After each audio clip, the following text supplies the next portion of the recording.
Hare Krishna devotees, welcome to day 83 of our Bhakti Vaibhava seminar on Srimad Bhagavatam, 3rd Canto.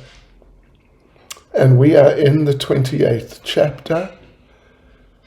Our 28th chapter is titled Kapila's Instructions on the Execution of Devotional Service.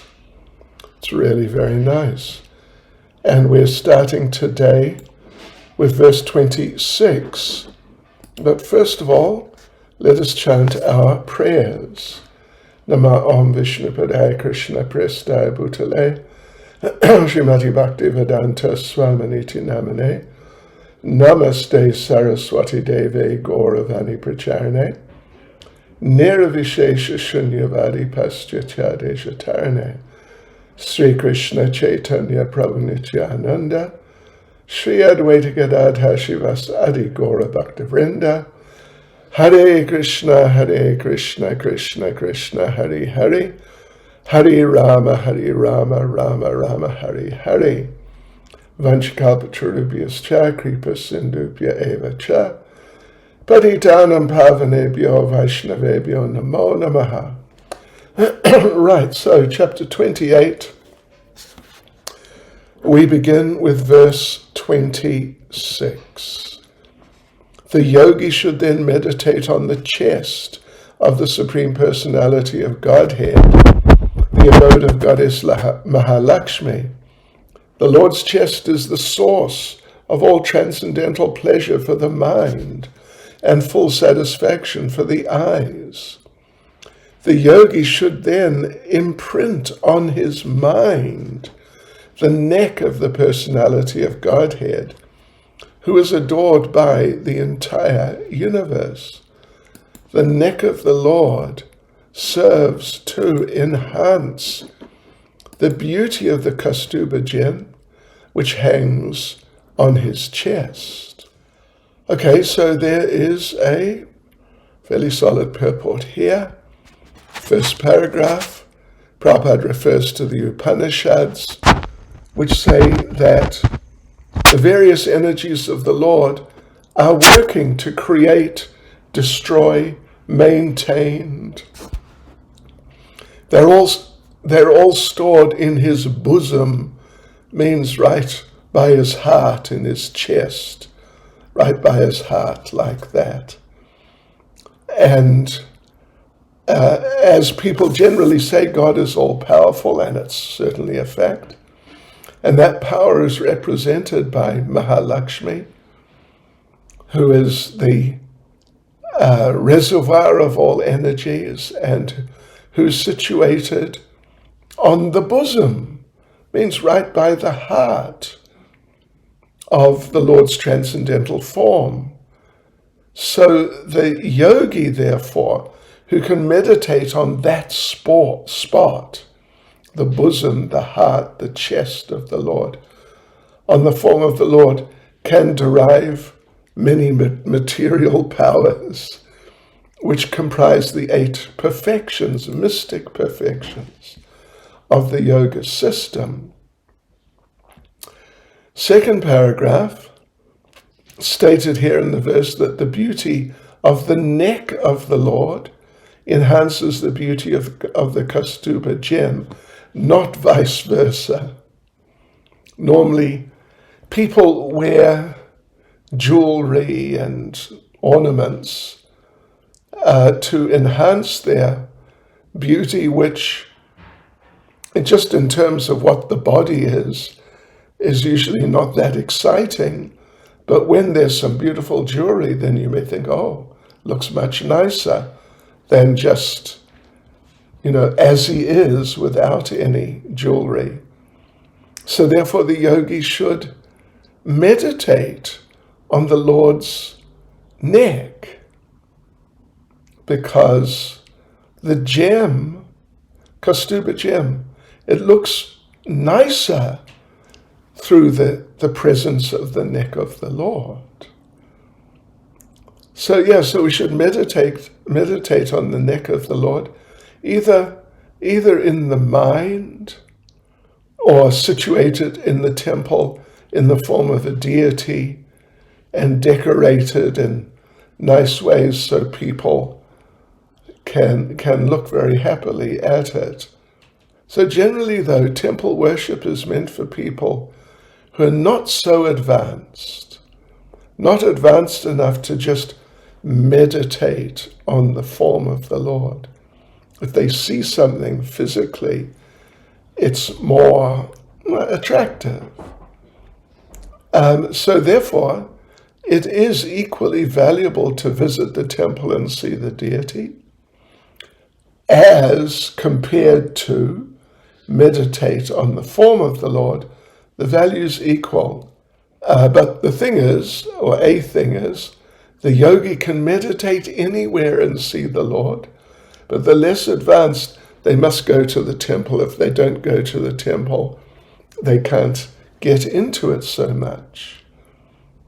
So anyway, the Lord can give his blessings, and he does, to those who visit the temple to see the deity, and to those, the meditating yogis, or one who hears from Shastra about the form of the Lord, from Bhagavatam, Bhagavad Gita. So actually, of course, there are 9 processes of devotional service. Smarana, meditation, is one of them. So the yogis take advantage of that process of smarana. But the devotees, the Bhakti yogis, take special advantage of the process of hearing and chanting. Verse 27, the yogi should further meditate upon the Lord's 4 arms, which are the source of all the powers of the demigods who control the various functions of material nature.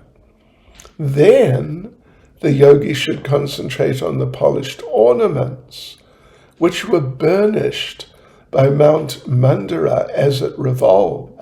The yogi should then also contemplate the Lord's Sudarshan Chakra, which has 1,000 spokes and a dazzling luster, as well as the conch, which looks like a swan in his lotus-like palm. So there's a shorter purport here. Prabhupada makes the point that all the departments to do with law and order, they emanate from the arms of the Lord. And the law and order of the universe is directed by different demigods. But here it's said, it comes from the Lord's arms. And Srila Prabhupada mentions the Mandara hill, well, the verse does, when the milk ocean was being churned by the demons and the demigods, Mandara hill was the churning rod in the middle. And so Lord Kurama came, and as a pivot, meaning as a support upon which the churning rod could stand and then turn this way, that way, on the top of like the shell of the tortoise of Lord Kurama. So, therefore, as the churning rod was turning and turning, the ornaments of Lord Kurama were being polished. And so, in other words, when they finished, the ornaments on the arms of the Lord were as brilliant and lustrous as if they had just been polished just now, because of course they had, by this rubbing of the churning rod on the top of Lord Kurama.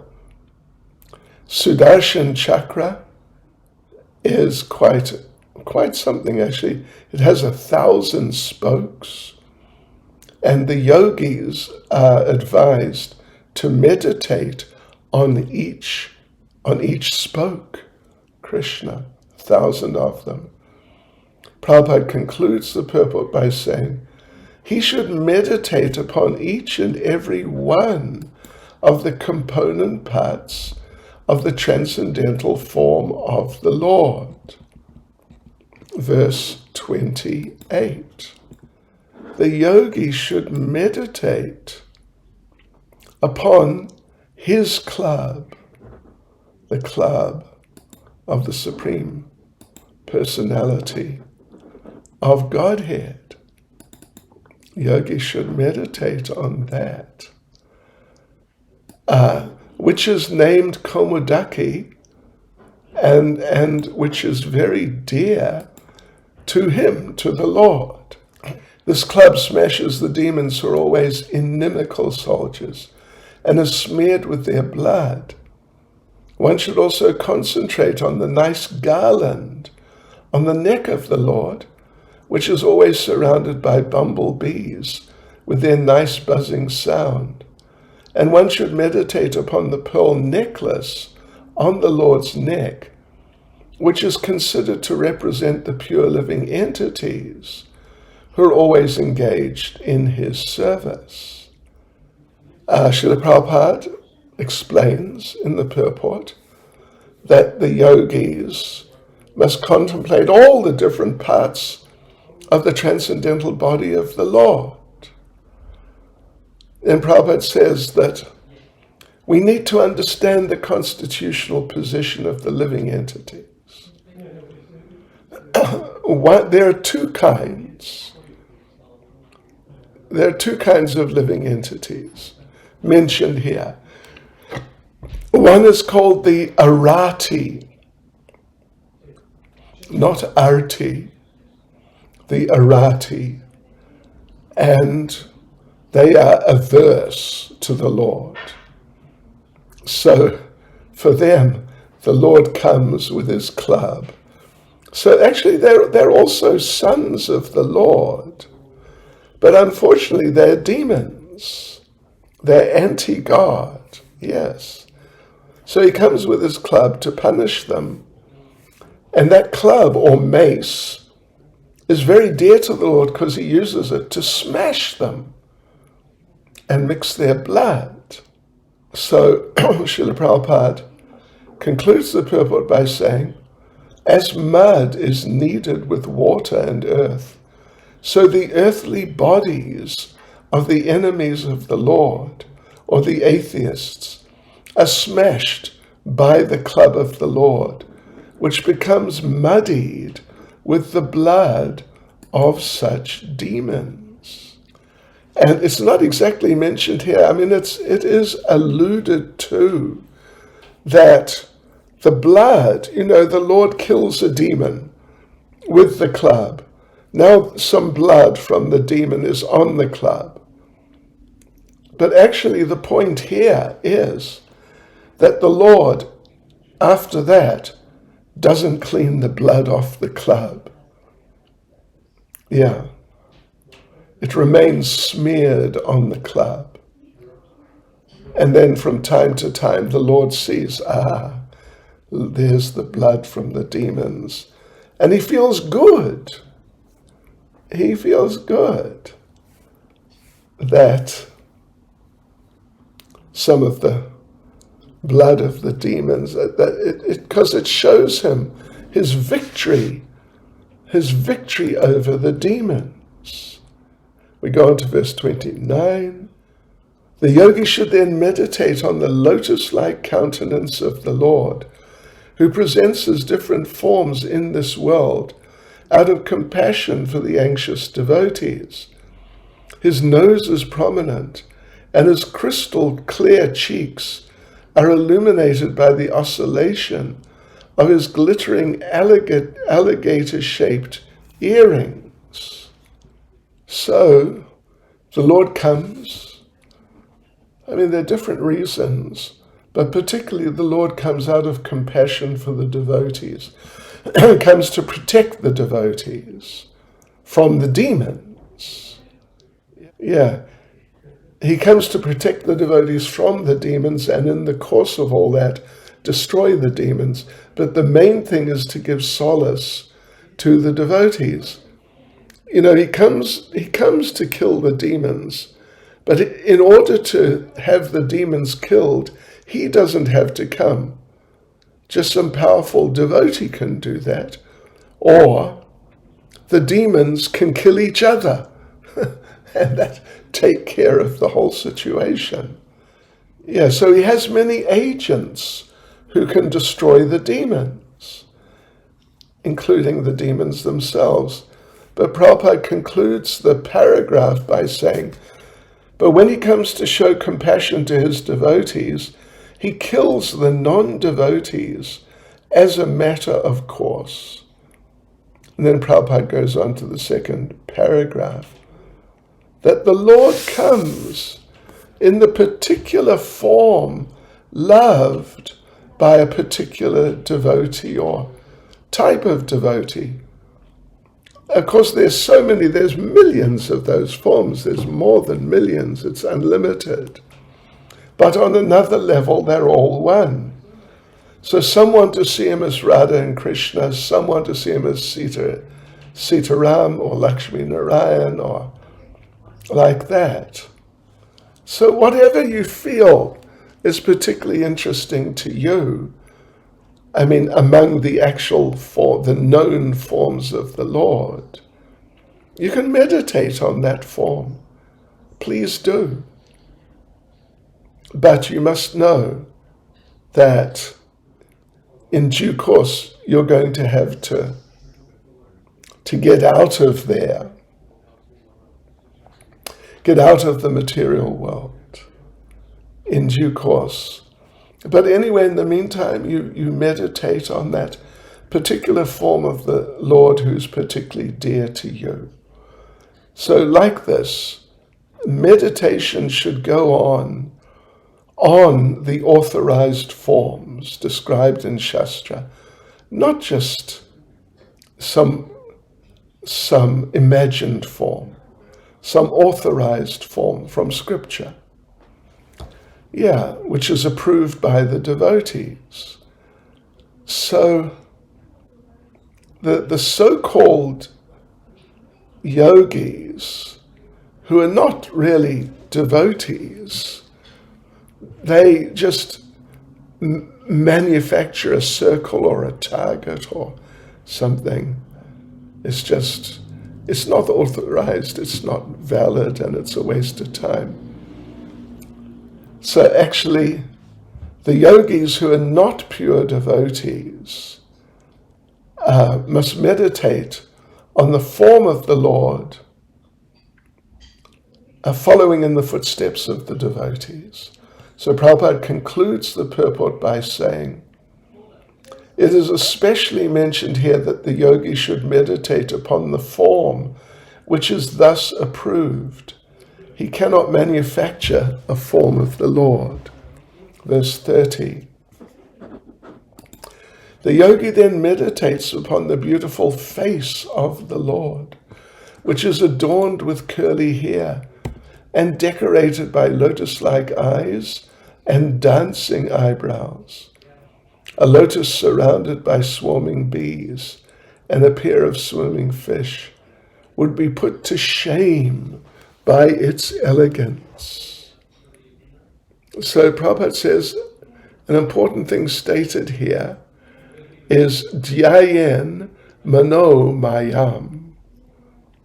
So dhyayen means to meditate, mana mayam, on a form within the mind, but this does not mean an imaginary form within the mind. Of course, the impersonalists, they think you can imagine any sort of form you like. But here it said you must meditate on the form which is experienced by the devotees, and the devotees never imagine a form. So each devotee likes a particular form and serves the Lord in that form.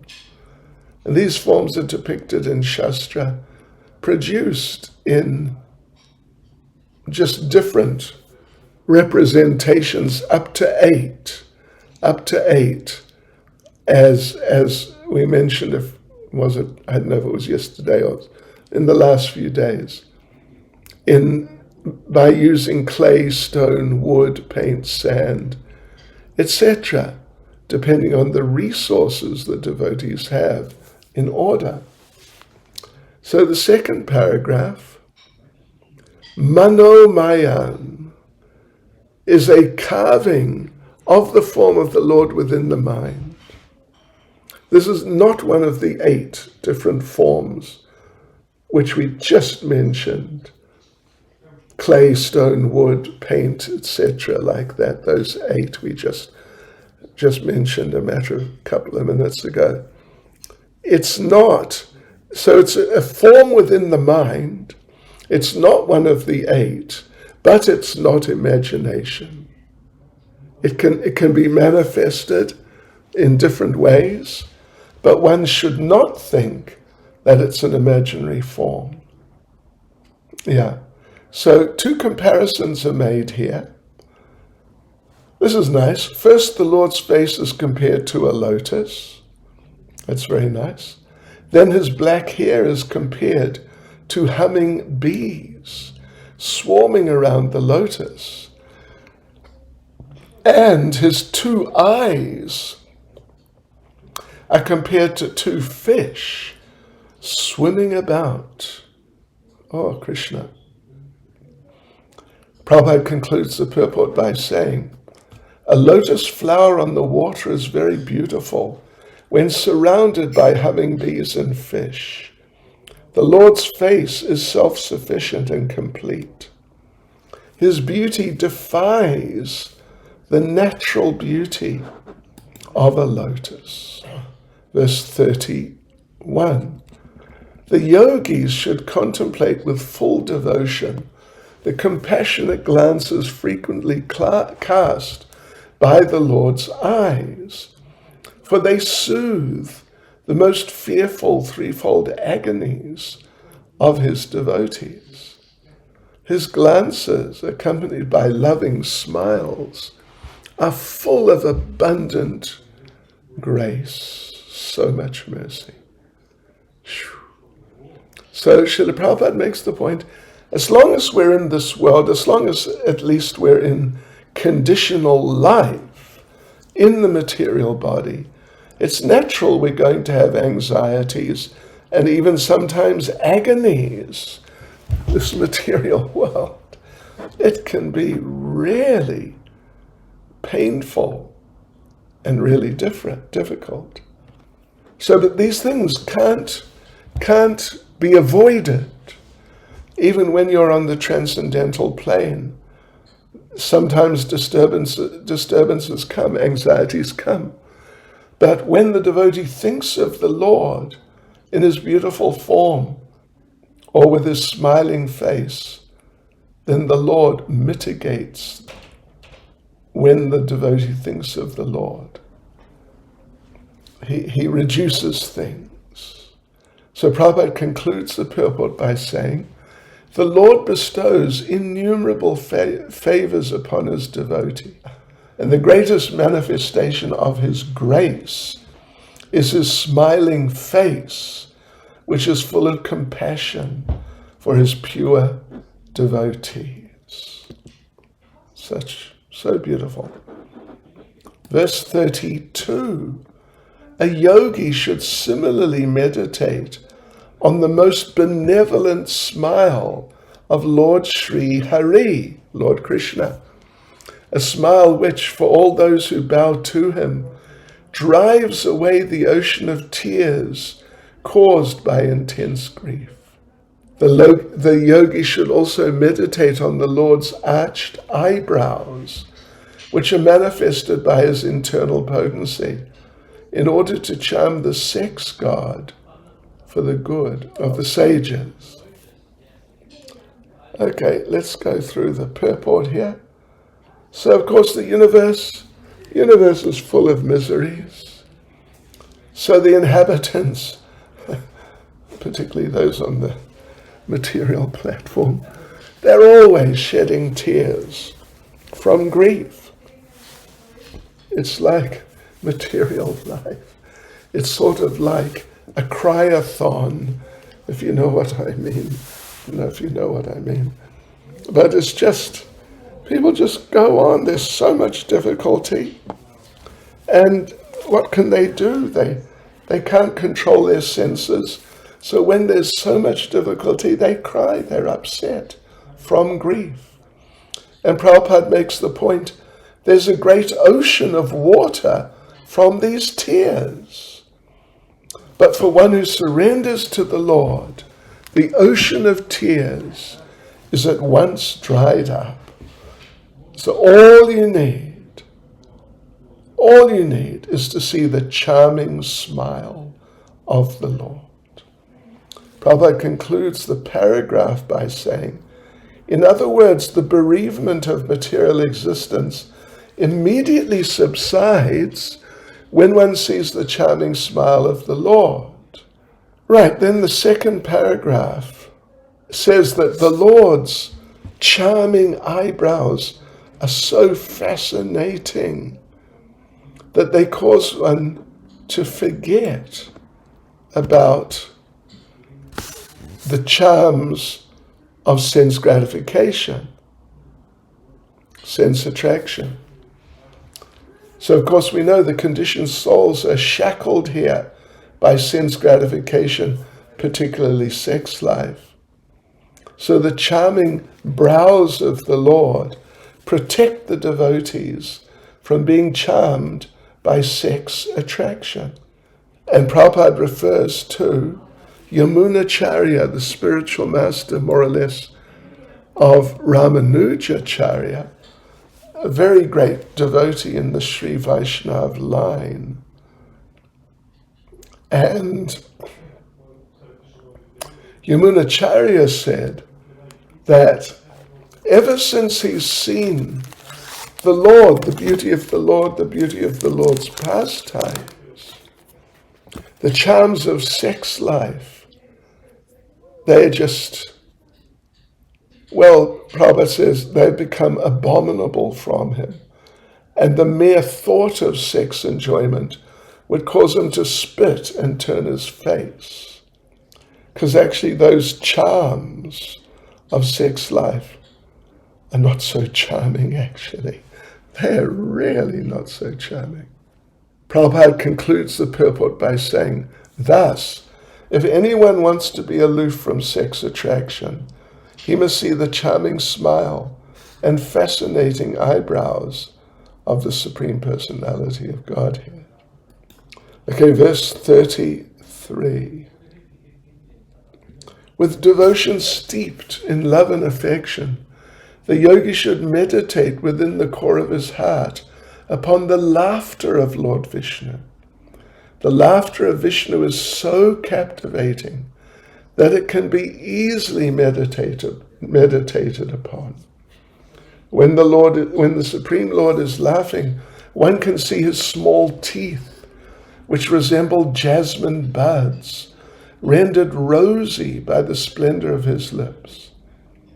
Once devoting his mind to this, the yogi should no longer desire to see anything. So, okay, now the purport of verse 33. It's recommended the yogi visualize the laughter of the Lord after studying his smile carefully. Prabhupada says, these particular descriptions of meditation on the smile, laughter, face, lips and teeth all indicate conclusively that God is not impersonal. So meditating on the laughter or the smiling of the Lord, Prabhupada says, will completely cleanse the heart of the devotee. And one special point about his laughter is that when he smiles, his small teeth, which resemble jasmine buds, at once become reddish, reflecting his rosy lips. So if the yogi can place the beautiful face of the Lord in the core of his heart, he'll be completely satisfied. So Prabhupada concludes the purport by saying, in other words, when one is absorbed in seeing the beauty of the Lord within himself, the material attraction can no longer disturb him. We go on to verse 34. By following this course, the yogi gradually develops pure love for the Supreme Personality of Godhead Hari. In the course of his progress in devotional service, the hairs on his body stand erect through excessive joy, and he's constantly bathed in a stream of tears occasioned by intense love. Gradually, even the mind, which he used as a means to attract the Lord, as one attracts a fish to a hook. So even the mind withdraws from material activity. So anyway, here it's clearly said that meditation, which is an action of the mind, is not the perfect stage of samadhi. In the beginning, the mind is used in attracting the form of the Lord. But in the higher stages, there's no question of using the mind. So these yoga principles of meditation are required as long as one is not situated in pure devotional service. The mind is used to purify the senses.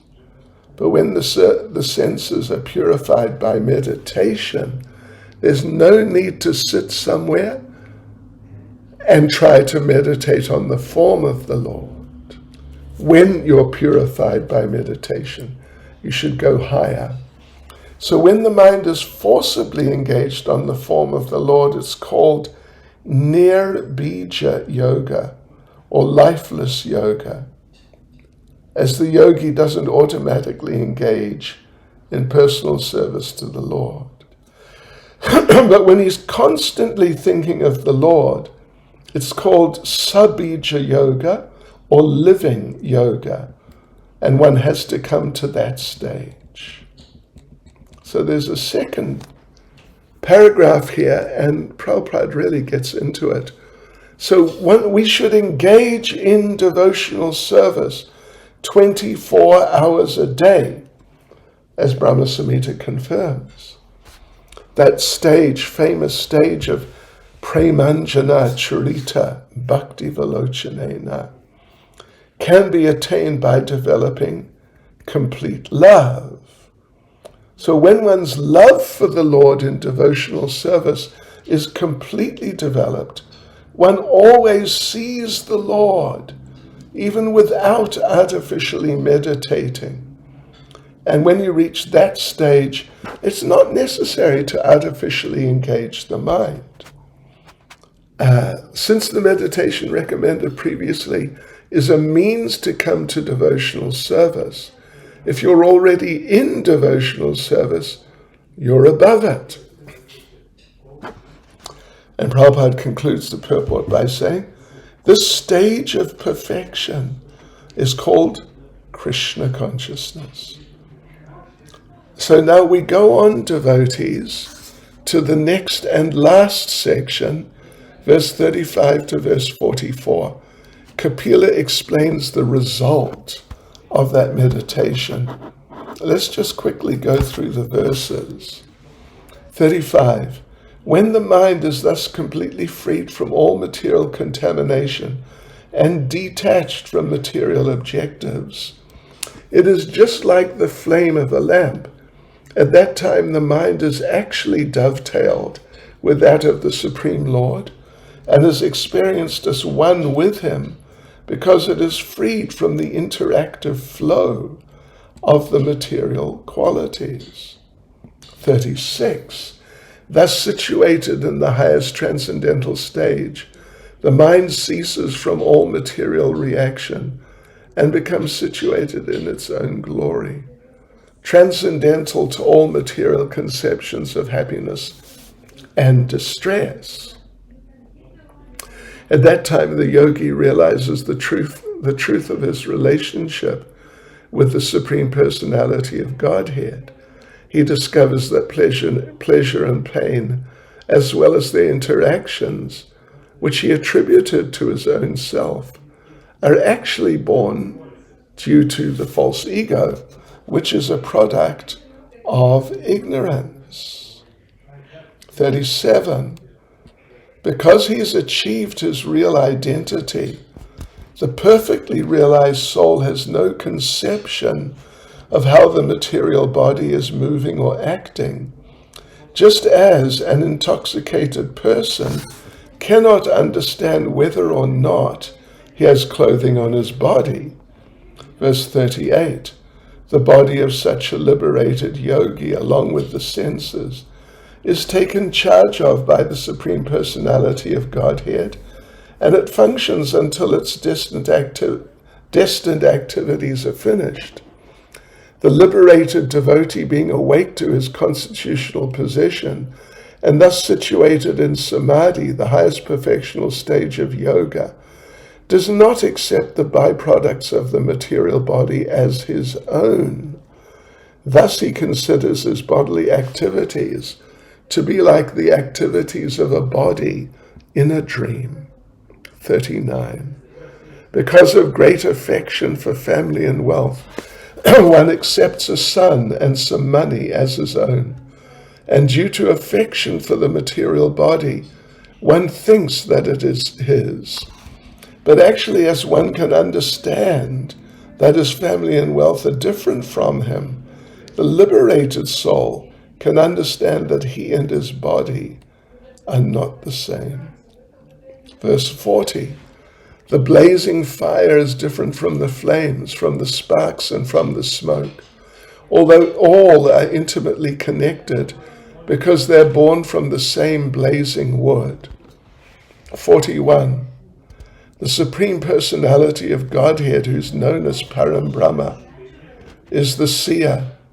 He's different from the jiva soul or individual living entity who is combined with the senses, the five elements and consciousness. Verse 42. A yogi should see the same soul in all manifestations, for all that exists is a manifestation of different energies of the Supreme. In this way, the devotee should see all living entities without distinction. That is realization of the Supreme Soul. 43. As fire is exhibited in different forms of wood, so, under different conditions of the modes of material nature, the pure spirit soul manifests itself in different bodies. 44.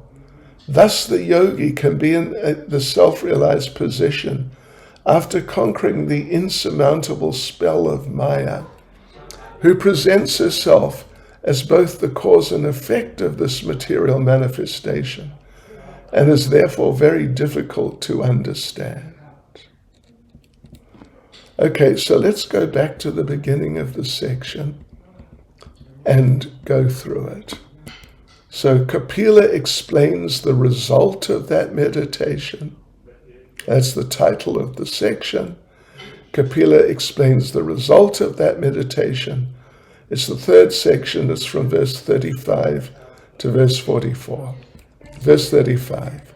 When the mind is thus completely freed from all material contamination and detached from material objectives, it is like the flame of a lamp. At that time, the mind is actually dovetailed with that of the Supreme Lord and is experienced as one with him because it's freed from the interactive flow of the material qualities. In the material world, the two activities of the mind, we discussed this some days ago, they are acceptance and rejection. So, and as long as the mind is in material consciousness, It must be forcibly trained to meditate on the Lord. But when one loves the Lord, the mind is automatically absorbed in thinking of him. So then one has no other thought than serving the Lord. So this dovetailing of the mind with the desires of the Lord is called nirvana, or making the mind one with the Lord. So in the second paragraph, Prabhupada explains the best example of nirvana is in Bhagavad Gita, because in the beginning, Arjuna didn't want to fight. Krishna wanted him to fight, but he wouldn't. But after hearing from the Lord, Arjuna dovetailed his mind with Krishna's desire, and this is called oneness. But this oneness didn't cause Arjuna and Krishna to lose their individualities. Unfortunately, the Mayavadis cannot understand this. They think that oneness necessitates losing one's individuality.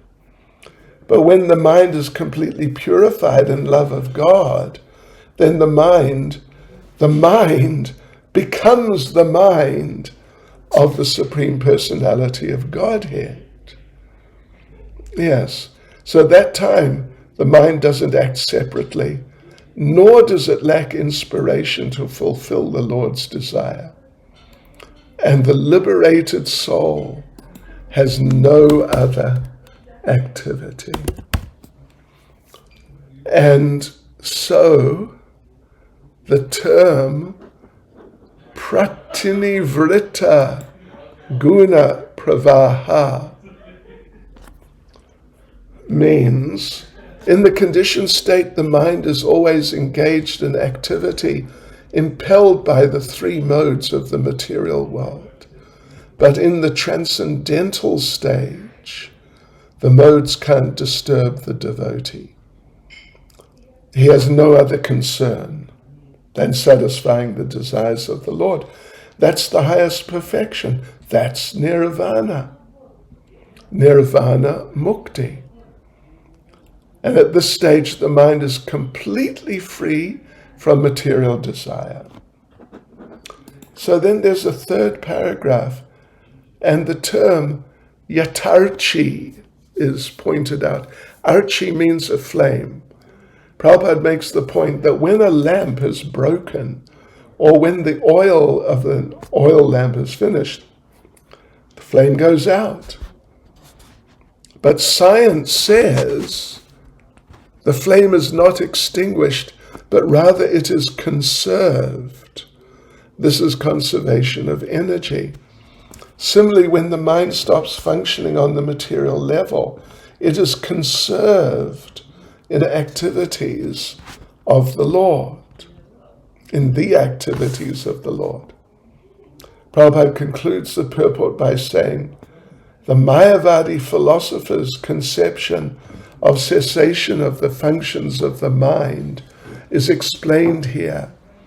Cessation of the mental functions means cessation of activities conducted under the influence of the three modes of material nature. Verse 36, thus situated in the highest transcendental stage, the mind ceases from all material reaction and becomes situated in its own glory, transcendental to all material conceptions of happiness and distress. At that time, the yogi realizes the truth of his relationship with the Supreme Personality of Godhead. He discovers that pleasure and pain, as well as their interactions, which he attributed to his own self, are actually due to the false ego, which is a product of ignorance. So we look at the purport. It's a pretty substantial purport. First of all, forgetfulness of our relationship with the Lord is a product of ignorance. By yoga practice, you can eradicate the ignorance of thinking that you're independent of the Lord. Yes. But one's actual relationship is eternally one of love. And we're all meant to serve the Lord in loving service. So forgetfulness of this sweet relationship is called ignorance. And in ignorance, we're impelled by the modes. We're impelled by the modes to think we're the enjoyers. But when the mind is purified, and we understand it has to be dovetailed with the desires of the Lord, then one has attained perfection. Second paragraph. The problem is, as long as we act on our own account, for our own pleasure, in other words, we're subject to happiness and distress. Actually, there's no real happiness. So, some flickering something, but lots of distress. So just as there's no happiness in any of the activities of a madman, so in material activities, the mental concoctions of happiness and distress are false, and actually everything is simply distress. So third paragraph. So when your mind is dovetailed with the desires of the Lord, then you've attained the transcendental stage. The desire to lord it over the material world is the cause of ignorance, but that's extinguished, and one's desires are dovetailed, or that is extinguished when one's desires are dovetailed with the Lord, with those of the Lord, and that's the perfectional stage. Prabhupada quotes from the verse, Upalabdha Paratmakashta. Upalabdha means realization. So, realization necessarily indicates individuality. Then the word nivritya means the living entity keeps his individuality. The oneness, Krishna conscious oneness, means that one experiences happiness in the happiness of the Lord. That's all. Yeah. So Prabhupada concludes the purport by saying, but the individual still exists. Otherwise, this word upalabdha, indicating individual realization of transcendental happiness, would not have been used. How's that for Prabhupada's transcendental logic? Verse 37, because he's achieved his real identity, the perfectly realized soul has no conception of how the material body is moving or acting, just as an intoxicated person cannot understand whether or not he has clothing on his body. So it's very, very short purport. And Prabhupada makes the point that this is explained by Rupa Goswami and Bhakti Rasamrita Sindhu. And a person whose mind is completely dovetailed with the desire of the Lord, and who engages 100% in the Lord's service, so that person forgets his material bodily demands. Verse 38, the body of such a liberated yogi, along with the senses, is taken charge of by the Supreme Personality of Godhead, and it functions until its destined activities are finished. The liberated devotee, being awake to his constitutional position, and thus situated in samadhi, the highest perfectional stage of yoga, does not accept the byproducts of the material body as his own. Thus he considers his bodily activities to be like the activities of a body in a dream. Question is there, two questions are there, or Well, yeah, two questions. That as long as the liberated soul is in contact with the body, why don't the bodily activities affect him? Doesn't he become, and secondly, doesn't he actually become contaminated by the action and reaction of material activities? So Prabhupada says to answer this verse says the body of a liberated soul is taken charge of by the Lord. So it's not acting, the body is not acting due to the living force of the living entity. It's simply acting as a reaction to past activities. And Prabhupada gives famous example of after you switch an electric fan off, it still turns, but it's not due to electricity. It's just a continuation of the last movement. So that's what it means. That's interesting, isn't it? That when the body of the liberated soul is taken charge of by the Lord, then the body of that devotee is not acting due to the living force of the devotee, of the living entity, but by reactions to his past activities. So similarly, a liberated soul appears to be acting like an ordinary man, but his actions are to be accepted as continuation of past activities. Prabhupada gives the example of a dream, that in a dream, one may see oneself expanded through many bodies, in many bodies, but when awake, one knows they're all false. So similarly, although the liberated soul has byproducts of the body, children, wife, house, etc., he doesn't identify with them because he knows they're all just byproducts of the material dream. So if you can accept the subtle body of a dream as false and not identify with it, certainly a person who is awake doesn't have to identify with the gross body. How's that? That's pretty powerful. So Prabhupada concludes the purport by saying, in other words, because he is acquainted with his constitutional position, he never accepts the bodily concept of life. Verse 39. Because of great affection for family and wealth, one accepts a son and some money as his own, and due to affection for the material body, one thinks it's his.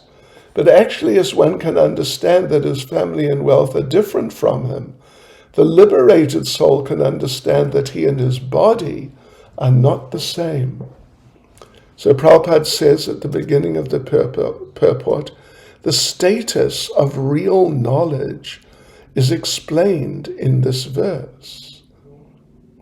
So Prabhupada says, there are many children in the world, but we accept some of them as our sons and daughters because of affection, although we know they're different entities from us. Similarly, because of affection for money, we accept some money in the bank as ours. In the same way, we claim this body is ours because of affection for it. I say it's my body, my hand, my leg, my bank balance, son, daughter. But actually, I know these things are separate from me, of course. Same with the body, I'm separate from it. So it's just a question of understanding. And proper understanding is pratibuddha, from the previous verse, being awake. Prabhupada concludes the purport by saying, by obtaining knowledge in devotional service or Krishna consciousness, one can become a liberated soul. Verse 40. The blazing fire is different from the flames, from the sparks and from the smoke, although all are intimately connected because they're born from the same blazing wood. So, short paragraph, short purport. Prabhupada makes the point that although the blazing firewood, the sparks, the smoke, and the flames cannot stay apart because each of them is part and parcel of the fire, but still they are different from one another. So the less intelligent person thinks smoke is fire, although they're different. The heat and the light of the fire are separate, but still you can't separate fire from the heat and the light. Verse 41, the Supreme Personality of Godhead, who's known as Param Brahma, is the seer. He is different from the jiva soul, or the individual living entity, who's combined with the senses, the five elements and consciousness. So Prabhupada explains that a clear conception of the complete whole is given here. Living entity is different from the material elements, and the supreme living entity, the Lord, is different from the individual living entity. This is a Chintya Bheda Tattva. The cosmic manifestation is created by the Lord, by his material energy, which is also different and different from him. The material energy is non-different from him, but it's acting in a different way, so it's different from him. I hope you catch this. Similarly, the living entity is one with and different from the Lord. So this simultaneous one and different philosophy is the perfect conclusion of the Bhagavat school, as confirmed here by Kapila Dev. Prabhupada says that at the end of this paragraph. So anyway, the living entities are compared to sparks of the fire. As stated in the previous verse, fire, flame, smoke, firewood combined together. So here the living entity, material elements, and the Lord are combined. And the position of the living entities is the same as that of the sparks of the fire, part and parcel. The material energies like smoke. Fire is also part of the Lord. As fire distributes light and heat from one place, the Lord distributes his energies all over. In the next paragraph, third paragraph, Prabhupada talks of the 4 types of Vaishnava philosophies. Shuddha-dvaita, purified oneness. Dvaita-dvaita, simultaneous oneness and difference. Well, that's us. Yeah, Shuddha-dvaita. Anyway, okay. Dvaita-dvaita, that's sort of more like ours. Vishishta-dvaita, concrete monism, that's Ramanujacharya, the Sri Vaishnavas. And Dvaita, duality, that is Madhvacharya. Yeah. So Shuddha-dvaita is Nimbakacharya. So Prabhupada makes, what an interesting point. All 4 principles of Vaishnava philosophy are based on the thesis of Srimad Bhagavatam, explained in these 2 verses. How's that? So let's see, devotees. We're going to have to stop here.